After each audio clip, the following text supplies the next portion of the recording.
Welcome, everyone, to our latest in our monthly series of EdSource Roundtables. My name is Ann Vasquez, Executive Director of EdSource.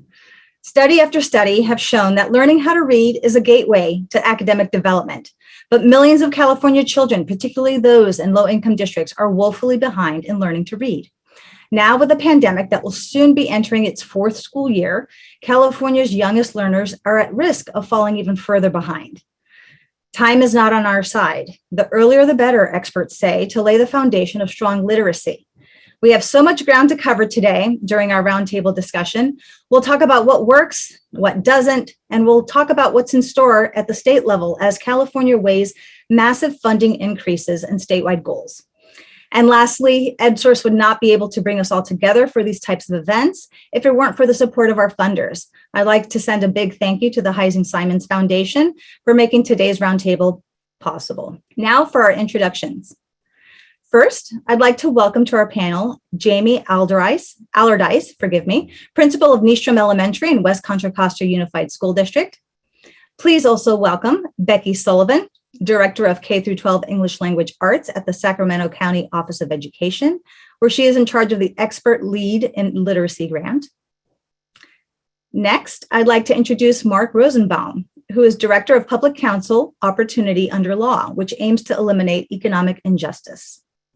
I'd like to also give a special welcome to Kareem Weaver, co-founder and leader of Full and Complete Reading a Universal Mandate, Fulcrum for short, and a member of the Oakland and California NAACP Education Committees. Next, I'm happy to introduce Lorraine Zapata, principal at Joshua Elementary in the Lancaster School District. Our moderator today is none other than EdSource reporter Karen D'Souza. Welcome, everyone. And Karen, I will hand the mic to you. Thank you so much, Ed. I'm really excited about this discussion. First of all, I'd like to introduce a trailer for The Right to Read. This is a new documentary that tells the story of the early reading crisis in America and what we can do about it. The film, which features our esteemed panelist, Kareem Weaver, puts a human face on the often harrowing data, capturing the tragedy of the rising illiteracy rate in this country. Produced by LeVar Burton, among others, it debuts this fall. We should succeed in seeing that every 8-year-old can read independently.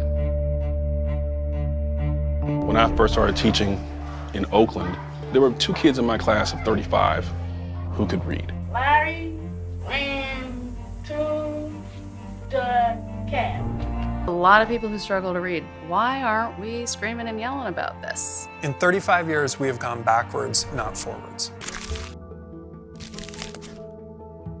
Wow, I thought that was really incredibly powerful, and I've actually seen the trailer before, so that is saying something. Kareem, put this in perspective for us a little. How urgent is the literacy crisis, especially in California, and has the pandemic made matters worse? Literacy crisis is just that. It threatens to shake loose everything we hold dear as a country, as a society, as a state. In California, you got, 5% of the population is Black. There's been an exodus from California because it's too expensive to live. And if you can't read, you got no shot. And with that being said, you got 40% of the homeless. Oakland is 75% of the homeless folks are Black. You can't live here. You don't have a place to lay your head at night when you can't read in this state. And this is not just, I know this is all over the country, but I know, it's bad. And from a sociological perspective, my daughter was 12 years old and she looked at me, she saw this article in the newspaper that said that 75% of Black boys in California don't read at grade level. And at 12 years old, she was just starting to like boys. She was like, Dad, is this true?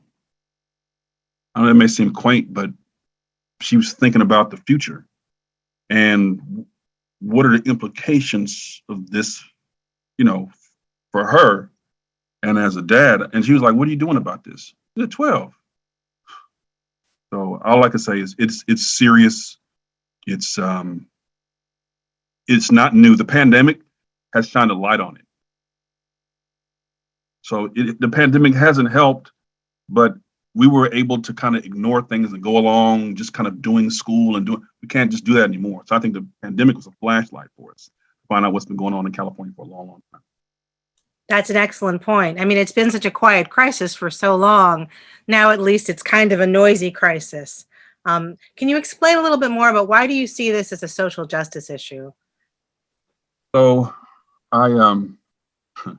it's a social justice issue because justice, you have to have access to society and their institutions in order to be a full participant. How can you have access in the information age and you can't get the information? You know, I always say, if this was the Stone Age and you don't have any stone, that would be a social justice issue. But it's the information age. You can't get the information. It's a crisis. Now, and it just so happens the people who have access to the information are running our institutions, with a few exceptions, Governor Newsom and others. And so it's difficult for them to really perceive what the problem is. But the majority of Californians and people across the country are struggling with this. It's a civil rights issue because people are denied systematically access to their civil liberties and their opportunities because they're illiterate. I wonder how everyone feels about this. I mean, could we argue that you can't really have a participatory democracy with such a high illiteracy rate? There's no democracy at all if there isn't a right of access to literacy. You know, seeing the picture of Frederick Douglass, reminds us it used to be the strategy that if you wanted to attempt to subordinate a group or a community, first you made it a crime punishable by murder, by death, to teach a Black child how to read. Then there were literacy tests. The Ku Klux Klan used to go after teachers of children of color. And now the single most devastating strategy is to deny children in particular communities an opportunity to learn how to read so that they can read to learn, to not recognize that as a fundamental right so that they can better their circumstances and become meaningful participants in our democracy. And so long as there are children who can't read, that don't have the opportunities to learn how to read, then what we're saying to them is, you don't count. You're disposable. Your group will be subordinated. It is an effective strategy to disenfranchise a particular group. And it is, if you wanted to construct a caste system, the way you would start is by saying certain children won't have the opportunity to learn how to read and prosper and fulfill their dreams. It's interesting too, because I think in most families where a child struggles to read, the tendency would be to blame yourself, for the child to feel stupid, for the parents to feel ill-equipped. And I think it's much less likely to look broader at any kind of systemic reason for that. Mark, tell us a little bit about Ella T. Why is this such a landmark case? A public counsel filed the case along with the Morrison Forster law firm in 2017. It was the first case in California and the first case under any state constitution anywhere in the country that presented a very simple proposition. And that is that elemental to our Constitution is the notion that education is a fundamental right. That has always been the law. And that based on that all children had to be given the tools by which they would have the opportunity to learn. And that there were children in California, and you said this earlier, Karen, there have been children in California, not just recently, but for generations, who have been denied those sorts of tools and resources. And then the other part of Ella T that was so important was to say, this isn't something that is the responsibility, is the blame on children. Children will work hard. Their families will work hard. Their teachers will work hard. But it is the responsibility of the state of California to ensure that all children have basic equality and that all children have the tools they need to secure the sorts of skills and opportunities that we're talking about. So we filed the case in 2017. Tragically, the state of California fought us. They said no such right existed. They said these kids did not have a right. They blamed the kids as opposed to the system itself. This is not a failure of children. It's a failure of the state of California and the system itself. They fought us tooth and nail, but ultimately we won in court that the right existed. And in 2018, we achieved a settlement that demonstrates and God knows we shouldn't have the need of to do this, but once and for all, that dedicated educators working with communities that where children want to learn will succeed, and they will succeed gloriously. And as Kareem said, this isn't a matter of some sort of a magic potion. It's a question of whether this state has the will to ensure that all kids will have an opportunity, and that's what that settlement was about. Now, do you hope personally that the schools in the settlement case can become a model for the rest of the state? Well, they already are. What the settlement shows that there are educators in this state, in every school in the system, who understand literacy, who understand teaching, who understand learning, who understand the power of teachers and the role of principals as instructional leaders, who understand that these kids love learning and their families are committed. But the settlement only involves 75 schools, 75 of the lowest performing schools. At the time we reached this settlement, there were 800 schools in the state where only 25% of the students exceeded the CAS standard. We know that right now, 49% of students meet or exceed the standards. That means 51% of them don't. 2/3 of Black kids don't meet this standard. 62% of Latino kids don't meet this standard. Of the 200 largest school districts in the United States, 11 of the 26 lowest performing are right here in California. The next lowest state is Texas, and it only has one school district that is there. If you think about trauma, which is obviously a part of this process, California has the third highest ratio of counselors, 622 to 1. The average is 250 to 1. And, when we did this case, I remember going to Stockton, California, which at the time was the third lowest school district, still is, in the United States. And we met with a group of gentlemen, all of whom had been incarcerated at one point or another. And we talked about one of the schools in Stockton that was a focus of the lawsuit. And one gentleman interrupted and said, "I want you to know that I went to that school, and my son went to that school, and my grandson went to that school. And it's always been the same story. And I learned how to read in prison." So the point is that we know how to get this done. You have extraordinary educators as part of this panel who have made this happen. And we know if they're given the resources, this will happen. So if this was a pilot program, it has succeeded. We don't need task force. We don't need more studies. We just need a commitment to expand it to every kid, every teacher at every school where the need is. And that is up and down the state of California.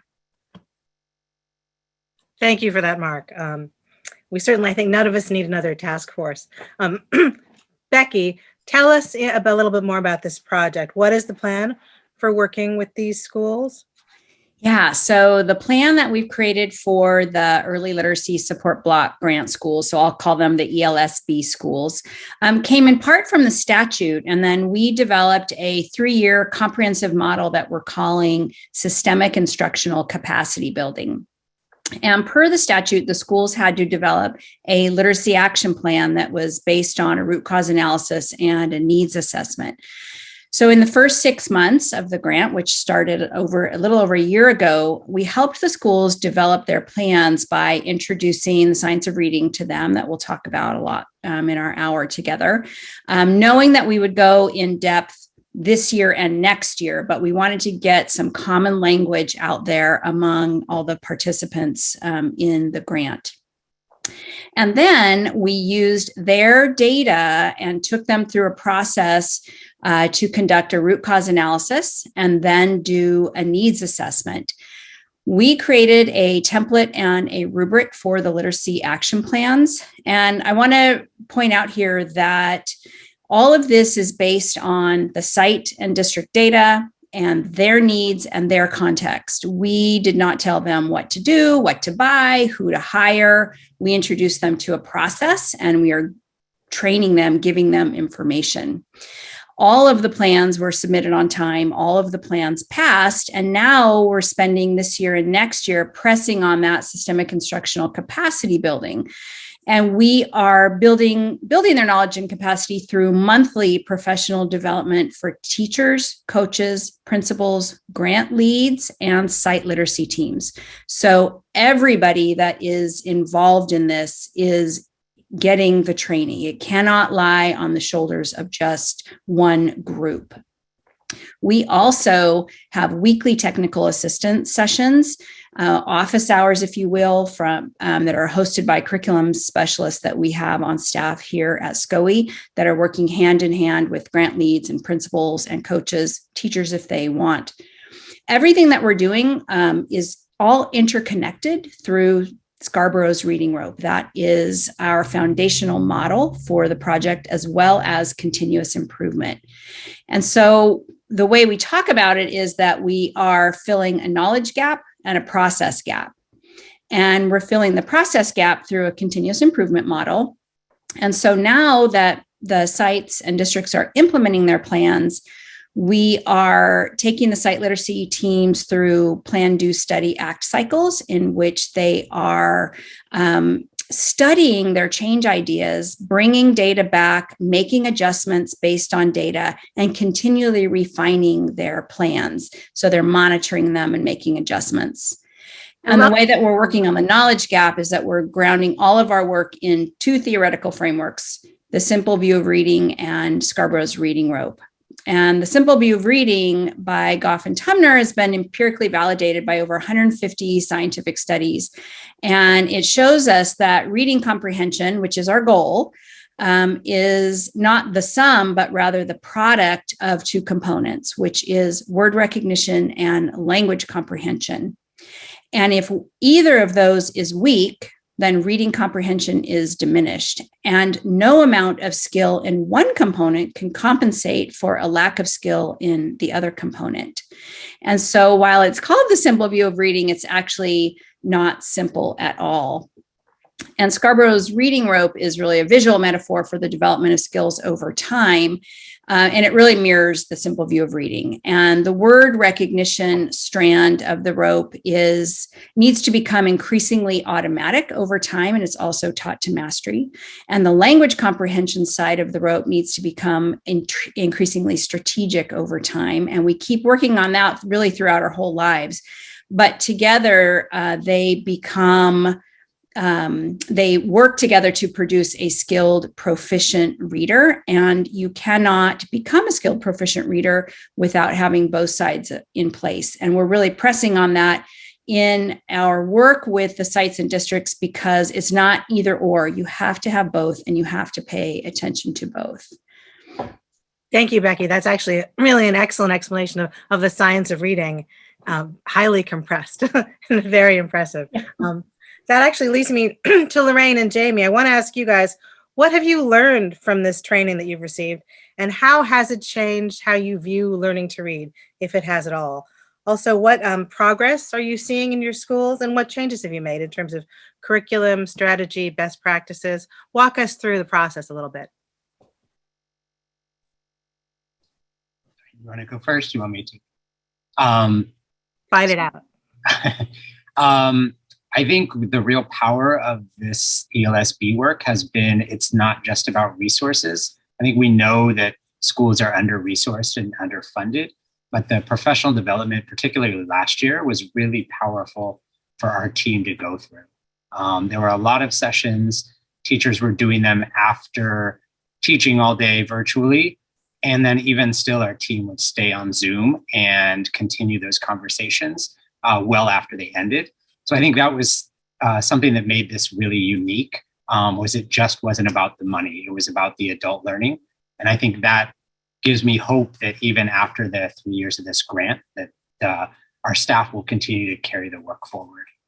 I think the second part was around sort of what progress are we seeing? And we've done so much PD on site this year. And we are using new assessments, new curriculum. And what we're seeing in our assessment data is our students are becoming more better decoders. So particularly thinking about K-3 as this grant focuses on, every grade level saw a big jump in oral reading fluency accuracy, which is really great. And now we're sort of spending the last part of the year really working on building the fluency part. So that's a little bit of the progress we've seen. And so I'll jump in, and one of the things that I think this grant brought to us was the shared common understanding of what the science of reading is, and that we do have the ability to teach our students in a way that is research-based and best practices.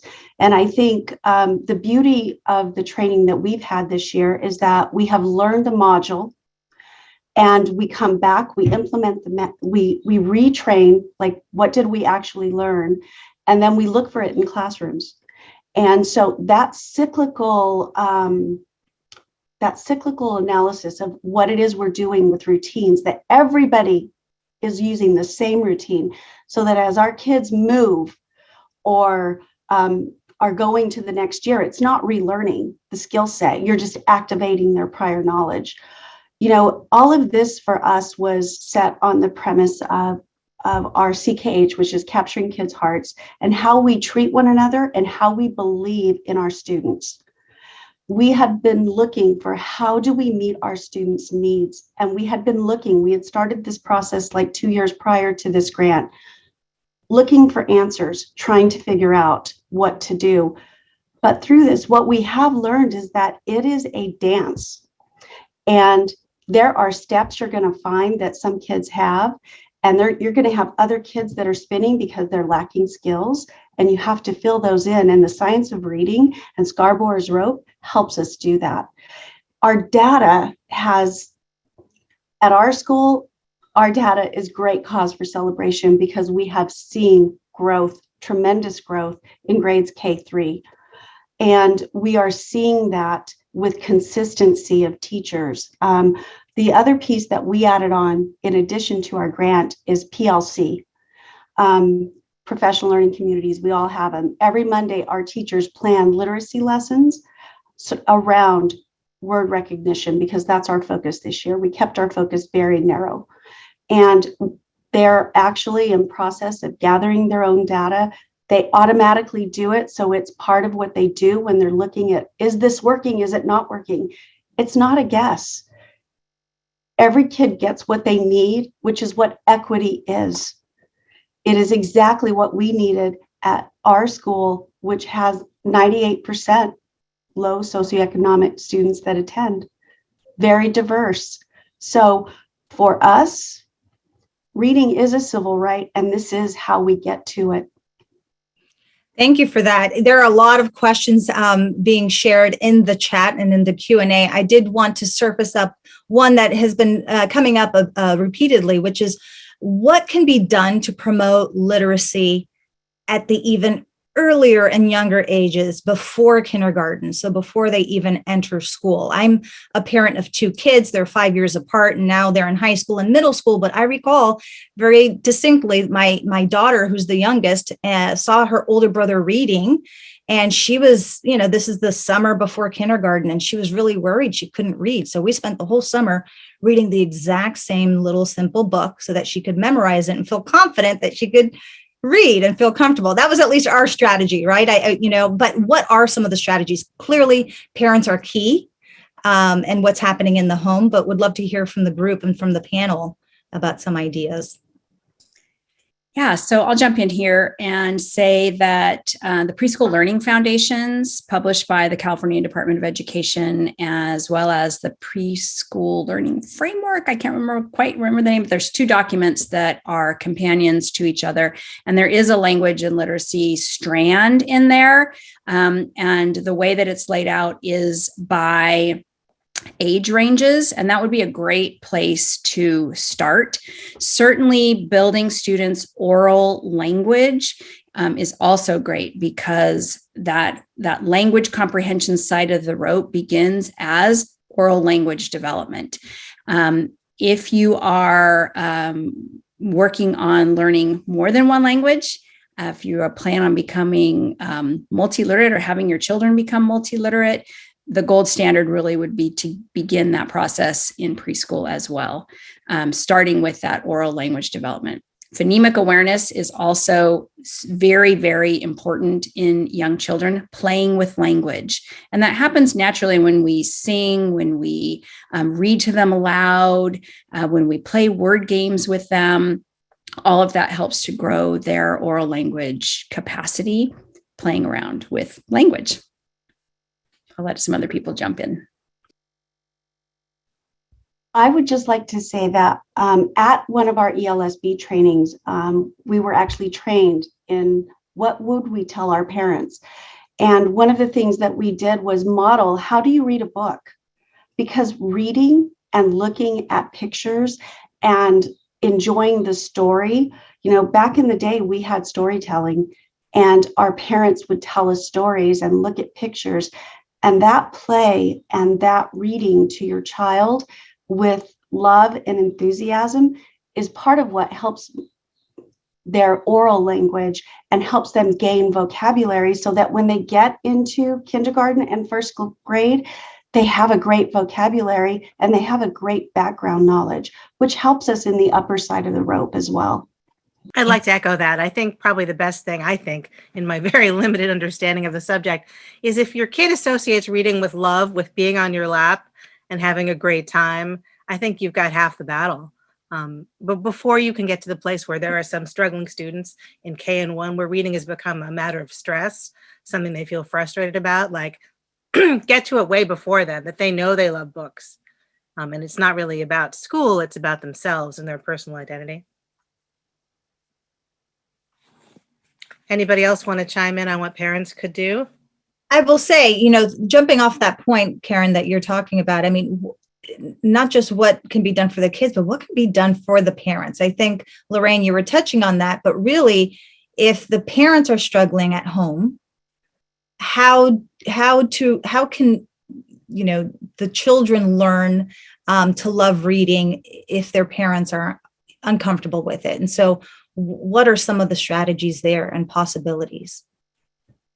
If we remove the barriers, whether it's language where they can access online books or books that are in their language, and we help them find that, whatever resource it is. I mean, we have to keep in mind that not everybody has technology. So that is an issue when it comes to our homeless population, some of our homeless population.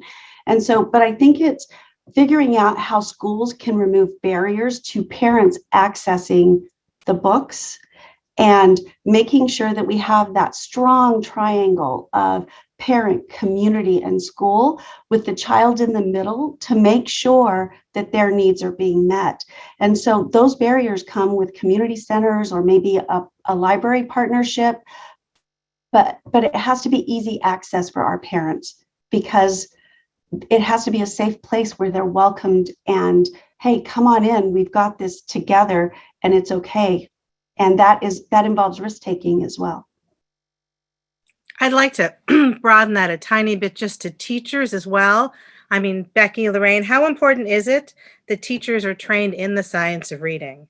Why aren't more teachers trained in the science of reading, and how do we fix that? I'll jump in first. I think it's really important to understand that all children learn to read basically in the same way through the development of a consistent neural pathway, and direct, explicit, systematic instruction ensures that this pathway is really developed efficiently and completely. So understanding the science of reading is really important because it's really misunderstood. When people hear it, they think it's just phonics or just foundational skills, but science of reading, and if you take a look at Scarborough's reading rope and the details of the simple view of reading, you'll see that it really encompasses all 5 components of reading, which are phonemic awareness, phonics, fluency, vocabulary, comprehension. Comprehension, in addition to vocabulary, includes background knowledge, language structures, verbal reasoning, and literacy knowledge. And so it's critically important that teachers understand what the science of reading is. And training for them is critical, but we also have to look beyond that and think about the system as a whole. And principals need to know, the district curriculum leads need to know, the literacy coaches need to know. There really needs to be a comprehensive professional development plan for the whole system, and the system needs to get knowledgeable together about the right things so it's coherent and aligned. And before I toss over to Lorraine, I will say that there actually are teachers that are trained in the science of reading. And sometimes what happens is they get hired into a district or school that is not putting that into practice. They may have different messaging. They may have a different belief system. They may be using a curriculum that does not support what research is saying. And that's problematic because then you're kind of this island, but you want to go along with what the district initiatives are. So that's kind of another side of the coin that's out there as well. The science of reading is probably one of the most important things that our teachers need for explicit instruction. And we have an added issue when you're at an at-promise school, is what I'm going to call it, where I have 9 of my 15 teachers that are between PIP, which is they have a bachelor's and they're not in a program, or to induction, which is year 2 of induction, where they become clear. And what they bring, they don't have a solid knowledge of reading instruction. And the ones that are going into induction through their programs, whether it be private, whether it be public, they bring passing the RECA. That is what they worry about. I've got to pass the RECA. I got to pass the RECA. And so that cohesive analysis of making sure that your children are controlling word recognition and making sure that our students are controlling the elements that they need to become excellent decoders, it takes time and it takes effort and it takes a deep analysis of practice and owning how it goes. And I think the piece for us, it's that time piece. We currently have 80 minutes a week where we get to focus on this, but teachers, this kind of work needs to be done during the day. When you have time to sit and analyze, because analyzing a kid's future for them to have that civil right to read, it takes time and it takes effort. And the training, it can't be a one and done. It has to be cyclical in nature, where you're constantly coming back to it and refining it. And I think that's the piece for me. The training is not just training, but it's the system that it goes into to make sure that it's cohesive across the school. Piggyback on that, and I think that everyone, teachers, principals, district leaders, are all doing this work the best that they know how. It's not, no one's not trying to do a good job. And so I think that's where it comes back to building on Lorraine's point of building the adult knowledge and then creating coherence across the system. I think often these conversations happen where we're going to make sure there's explicit and systematic instruction for intervention. But if our tier 1 instruction doesn't match that, we're really we're really just confusing our kids, right? And so then the work of the intervention then is undoing some of the learning that they may have learned tier 1. And so I think that is kind of going back to the grant and the work we did last year, really making sure that there was coherence across our school and ideally across districts would be ideal. I'd like to ask you guys a little bit about the reading wars. Why do they persist? There is sort of a fear of phonics, I think, in some quarters. And then also coming out of that, which curriculums have you found to be the most useful? Kareem, I saw you about to jump in. Go for it. Yeah, I started to jump in a second ago, but I'll try to tie it to this. So I saw a couple of things in the chat about National Reading Panels discredited, talk about that, and some other stuff. We major in minors. The only reason I opened my mouth at all to speak is because as a classroom teacher, I did it. I was a bilingual teacher, which just meant you had the kids that couldn't speak English and the Black kids who couldn't read at all, period. And the poor white kids. They learn to read, they're thriving, they're scientists at Genentech, and they're doing their thing. And so that's the only reason I would open my mouth. And so sometimes through that lens, I look at these circular debates we have. Oh, you didn't include that. And I'm like, come on, have you taught? No offense to people, but it's not all about teaching. But the reading wars are back because we love to major in minors. The kids aren't reading, period. You know, I just hired somebody at our organization at Fulcrum recently, and she's a white lady. Her name's Carrie. Carrie's great. Carrie worked in the prisons. And so sometimes we start focusing on the outside context of things. Oh, are they Black? Are they brown? What languages do they speak? All that matters, all that matters. But what I've realized is people who have stared the reality of things square in the face, who understand the repercussions of all these ivory tower debates we have. When you see people like my niece, like my cousins who are locked up like animals, smart as they want to be, or it doesn't have to be this way. And sometimes we get into these wars because we don't know what else to do. And to go tribal is reassuring. It provides community, and sometimes there can be genuine, honest debate and discussion. That's healthy. And leadership has to engage people on that. But it can't be a thing where we just, spin ourselves up in these debates. And I would push, I love Jamie like a brother. I've known him for years, and some others here I've had an opportunity to engage. And you mentioned about curriculum as well. I'm not sure we found the curriculum that meets the context in California. Some of the best ones aren't even on the docket. You look at these adoption committees and they adopt stuff was popular, was trendy, as opposed to saying what worked, what has shown the most evidence of success around the country with kids that align with the demographic profile of our kids, and what's manageable to do within the contract framework of our school district system. You start there, as opposed to, I saw something trending and I heard at the conference that this was good. And that is by and large how it goes. I have yet to hear the district say, we're going to give these 15 educators a year-long sabbatical, and they're going to go around the country and see, and parents and see what works, and they're going to ask teachers. Oh, that doesn't happen. We just go at these narratives. And the reading wars are part of those narratives. And we do our kids a disservice by fighting old battles because we're afraid to face the future. We're 20 million degrees short in California. Our economy, we need people to have education. I'll stop. But I just want to say, reading wars are real. You can have genuine, robust engagement and conversations. You need to have that with skilled facilitators. But what you can't have with all these weapons of mass distraction where we just start, going to our corners and arguing about things that have been settled by the research consensus and the brain science years ago.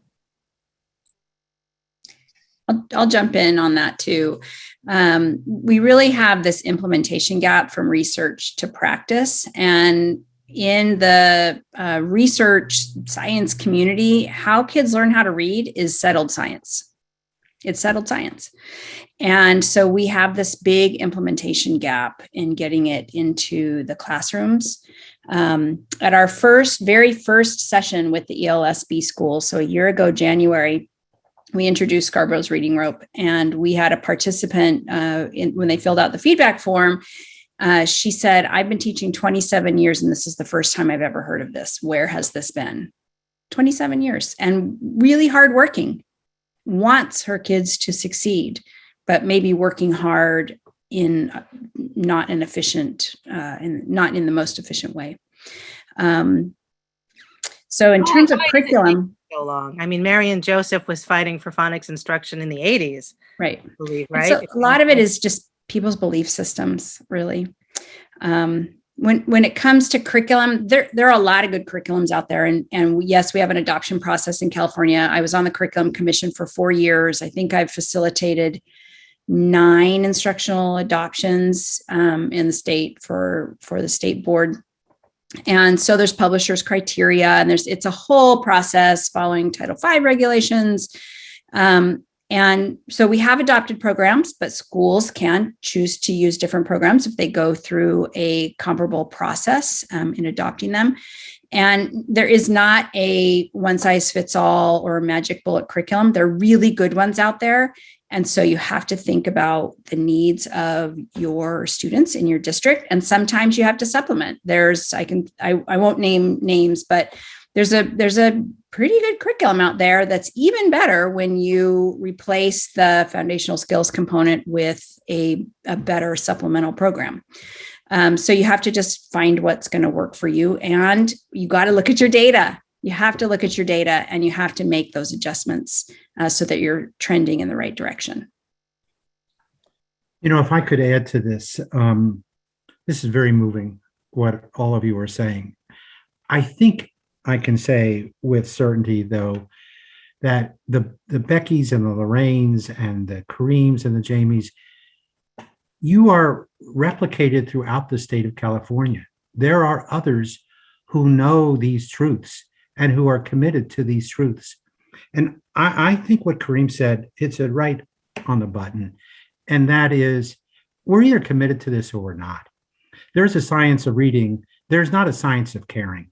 You either care about these kids. They're either as important as whatever kids live in your household, or they're not. And what the state of California has repeatedly said is, we will not make this a commitment. Everyone who is on this call is committed to reading being a right.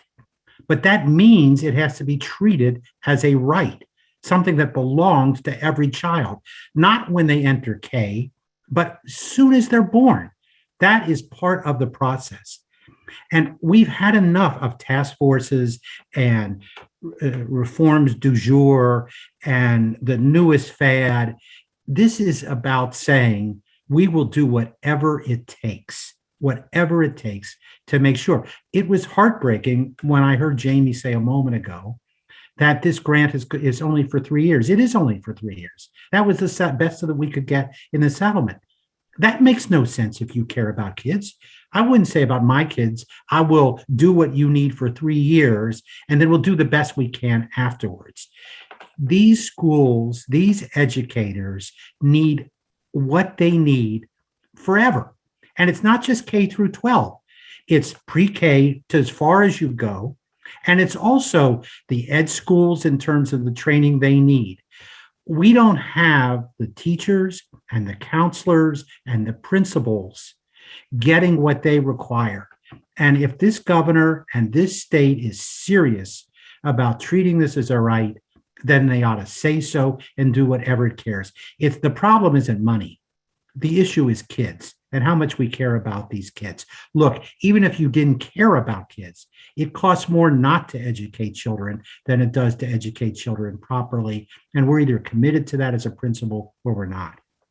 Mark, you talked about resources, and there's a lot of chatter in the Q&A about libraries and librarians, and to what extent, and EdSource actually has written a few stories just in the recent weeks about community libraries closing and the shortage of teachers and librarians by extension. So to what extent, in terms of this grant that we're talking about, do all the schools have librarians? So what roles? No, absolutely not. You know, when we did the research to file this lawsuit, and again, you should not have to file a lawsuit in 2017 to establish a right to read. But one of the first things we said to the kids in these schools and to the teachers is, do you have a library? Do you have a librarian? And the answer was no, we couldn't afford it. No, it's been closed. No, we don't keep it up. That's how you know. That's how you know the seriousness is if you have a robust library program. And the truth is that California is at the bottom of the nation when it comes to school libraries and school librarians. You don't learn how to love to read without having a place in the school where you can go and just sit down and just read books that appeal to your passions. And that's not the story in California. I will say that the way that the grant was set up and the way we set up our template for the literacy action plan was they had to choose a literacy goal, 1 or 2, maybe 3. focused on one side of Scarborough's rope or both sides of the rope. And then in the statute, you'll see there are these 4 categories. Libraries do sit in one of the categories, and the schools could choose from one or more of the categories when they wrote their plan that would support their goal in their literacy action plan. So again, it was a choice for the schools based on their root cause, based on their needs assessment. And one thing I think we are really pushing on in the grant is that all of those things are very important, but they won't produce a reader. You have to still teach a kid how to read. And then you also need to give them access to books. You need to work on attendance. You need to work on trauma-informed care, an MTSS process, have intervention in place. But none of those are going to produce a reader. You actually have to focus on having a goal to teach them how to read, and then also get everything else surrounding them that will help them become a more proficient reader. And once it happens that superstars like you all start working with kids, the message you're giving kids is not just about the value of reading, which will keep, as Kareem said, throughout your entire life, but it's their value. You're saying we value you as an individual. You are important to the state of California. And where you don't have that sort of teaching properly supported, resourced, and taught, where you don't have libraries, you're saying to these kids, we don't think you can make it. You are not part of what really matters in the state of California. And as much as I agree with you, Becky, about those choices, I think everybody agrees it shouldn't be a matter of choices. They're Hobson's choices. Every one of them should be a box that gets checked. Indeed. And the fact that we say to these kids, not the kids of Beverly Hills, not the kids of Palo Alto, but that we say to these kids, your school will choose between libraries and more professional development and trauma informed, we're saying we're not really going to give you. I always say in these cases, there's an easy test to know whether we're doing it. Would the governor of California and the superintendent of schools send their kids to these schools under these conditions? And if they're not there, then we all know what's behind what's really going on. What should the state be doing better? Everybody, Kareem, Mark, everybody. Do we need a comprehensive approach? It doesn't make sense to me to have individual teachers and individual schools struggling to reinvent the same wheel over decades. The state should be screening people for risk of reading failure, K2, or dyslexia, for example. That should happen. They got bills up right now that they're not voting on. The state should be paying for professional development, a menu of options with varying degrees of time commitment for teachers and compensate them for the time. That should happen at the state level. You should be able to type in the code and go get the PD you need. The state should be running randomly controlled trials on these curriculum so that these companies can't come in here and just sell us anything, slap science reading on it and sell it. We ought to be able to say this one has X evidence of success for kids. This is the profile. We ran these trials. These are the results. The state can be doing a lot, and the state needs to get off the fence. Stop placating power and stop placating, identity is important, but there's power in this. We got to move all that stuff to the side for a second and say, what's going to get the greatest number of kids read? We need leadership at the state level, both legislatively and in the Department of Education. So there's clarity and there's resources available to teachers and parents to help kids. Look, I just finished a set of depositions in a case that we brought to address what happened during COVID that several of you have mentioned. And to a person, every individual whom I deposed from the state of California took the position it was not their responsibility. Well, damn it, it is their responsibility.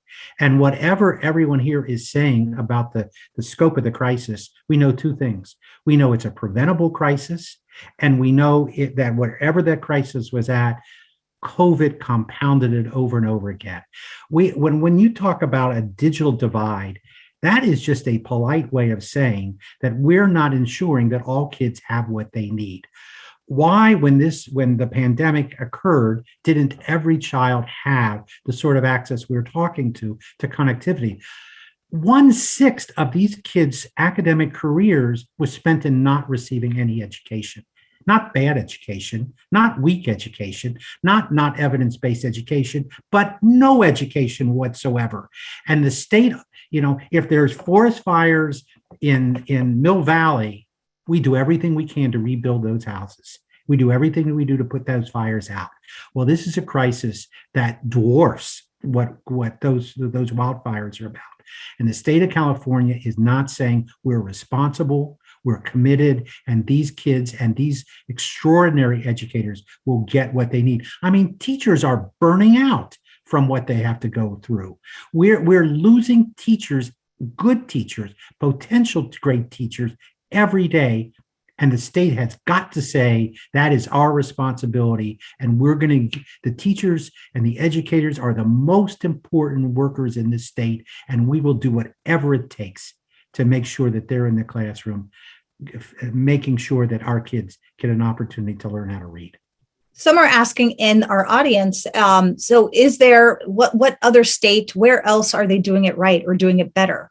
And what is it that they're doing that maybe California could learn from? People often hold up Mississippi. Kareem, what's your perspective on that? I don't want to overtalk it. Is anybody else who wants to weigh in? If not, I'll jump in, but I want to defer to Go for it. I was going to bring up Mississippi, but go Kareem. Sure. Mississippi's been leading the way. Florida's also done some good things. You can look at Delaware. You can look at the federal Striving Readers grants that were given, and the analysis from that. The What Works Clearinghouse is a good place to go as well. And I would invite everyone to go to Ed Trust's podcast called Ordinary Districts. What is it? Ordinary Districts, Extraordinary Results, or something like that. Type in Ed Trust and extraordinary, just whatever. And it tells you, I think they're in season 5 now. It tells you the stories of these districts and how they got to where they are. Regular districts with all the things. I love hearing about Lane, Oklahoma and Seaford, Delaware. And there's some folks in Goose Creek, Kentucky, and they're all over the place. People are doing this. It's not message because it's not popular. So that's what I said. There are states out. Mississippi's been leading the way for years. When they made their state literacy plan, they've been following it. There's a lot that goes into it, but they're often held up. They have every teacher in their state goes through Language Essentials for Teachers of Reading and Spelling, also known as LETRS. And it's a 2-year professional development program. Year 1 is focused on one side of Scarborough's reading rope. Year 2 is on the other side of Scarborough's reading rope. And we're doing that with our grant leads in this grant. And then at our Sacramento County Office of Education, we also have the California Dyslexia Initiative grant. And we have LETRS as an offering for county office personnel across the state. And we're just, in both of our grants, are wrapping up year 1 of that training. But every teacher in Mississippi goes through that. I feel like we could probably talk all day. Could you guys stay? Could we just keep talking? And one last thing for me, what should parents know and do? How can they advocate better for their children, given that a lot of these arguments and debates are kind of arcane and hard to get your mind around? How can they find out if the science and reading is embedded in their child's school curriculum? I think one thing that we haven't talked about too deeply is data. And as a parent, you can ask, we should have systematic K-2 early literacy data. We don't, right? The early literacy, this grant is based on 3rd grade reading because that's all we have. And so I think as a parent asking your teacher or your school, how is my kid doing? Show me the data. Every teacher and every principal should be able to give a parent that information. Jamie is absolutely right. If we wait until this whole reading by 3rd grade, it's too late. I'm going to put out there right now, you need to be reading by the end of 1st grade. Reading 60 words correct per minute by the end of 1st grade. And if you are not, then it's time for an intervention. And then we're talking specialized teachers, more time, more money. The curriculum is not supported as you go up in the grades. By the time you're in 4th grade, there's nothing in the curriculum that's about teaching a kid how to read at that point. So we basically have 360 days to get it right. You have kindergarten and 1st grade. You got to get it done. And then the journey is so much more successful and easier for kids. Here's a word of hope for people.